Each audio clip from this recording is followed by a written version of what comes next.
In this video tutorial, we'll show you how to permanently delete files on PC without recovery with BCWipe. BCWipe allows you to wipe selected files and folders beyond forensic recovery.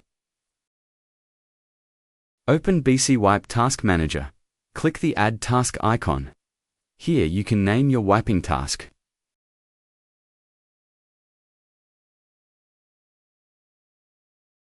In the Delete with Wiping section,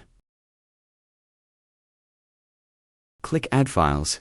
Here you can add files you want to wipe. Now, click on the Schedule tab.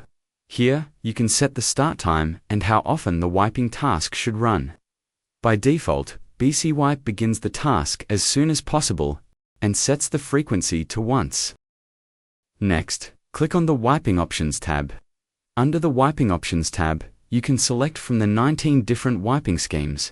Here, we select Jetico HDD scheme. To start the process, click the Save and Start button. The process will start immediately. Congratulations! You have successfully wiped your files with BCWipe.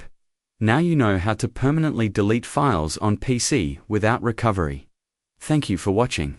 We hope you will be satisfied with our software.